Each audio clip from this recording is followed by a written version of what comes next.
Hey everybody, Daniel Craig Walker here, Preacher Daniel Craig Walker here.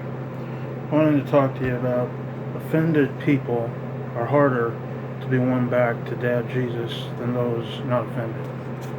Point 1. People of Dad can lose people within his body just by offending them and treating them wrongly. I take you to Proverbs 18, verse 19, which says, "A brother offended is harder to be won than a strong city, and their contentions are like the bars of a castle." I read from the footnote of 18 and 19. The brother is offended having suffered a perceived loss or crime. Metal bars were used to reinforce the doors of a castle. People within Dad's body are not supposed to offend others within the body, but yet there are some arrogant people even in Dad's body who can offend you and me. Another point 2, and this is the last point. I told you it's going to be a short sermon. Believers of Dad who offend other believers should feel remorse for causing their believers to stray. I take you now to Matthew chapter 18, verse 6 through 8. "But whoso shall offend one of these little ones which believe in me, it were better for him that a light millstone were hanged about his neck, and that he were drowned in the depth of the sea. Woe unto the world because of offenses, for it must needs be that offenses come, but woe to that man by whom the offense cometh." I read to you from a footnote. Jesus shifted the topic from literal children to spiritual little ones which believe, meaning his disciples. The millstone was a large round stone turned by a donkey rather than the much smaller stone used to grind grain by hand. Drowning was a particularly horrifying way to die in the mindset of first century Jews, for Israel was not a seafaring nation. Footnote number 7. Those who cause Jesus' disciples to sin will face severe punishment. Nevertheless, disciples are responsible for their own actions and must commit to purity.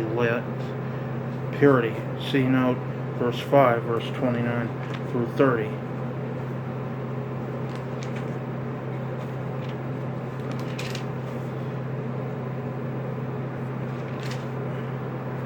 Self-mutilation and amputation are not effective ways to overcome sin. After all, sin arises from a corrupt heart rather than flesh and bone. Jesus here uses hyperbole and allegory in order to convey a vital requirement of discipleship. Disciples should put a stop to thoughts and behaviors that contribute to immorality. We're not perfect. You, me, everyone. We're not perfect. We sin and fall short of Dad's glory. That's why we need Him. If we try to handle people, know-it-alls by ourselves, we will fail. So even people who teach Dad's word, the know-it-alls, I like to call them, they think they know what your and my future is, based on our reactions to how they treat us. I give you the perfect example, the Apostle Paul. Man was a murderer, and yet Dad Jesus called him to be a disciple. Can anyone even conceive that? I can. Can you relate to that? So any know-it-alls out there, even people who teach Dad's word, you think you know that what someone's calling is based on how they act? I got news for you. You're wrong. Dad can use anyone, even the imperfect people who have blown their top. Why? Because even his own disciples, and even Paul, the worst disciple ever, was used to do great things. I I'd like to finish now with a prayer. Dad Jesus, you know none of us are perfect. All any of us can do is trust in you to be better people than what we already are. Because none of us are perfect. We're all going to mess up.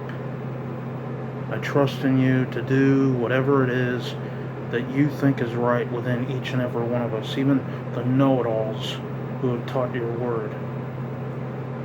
I trust in you and I praise your name in Jesus' name. In your Jesus' name, amen.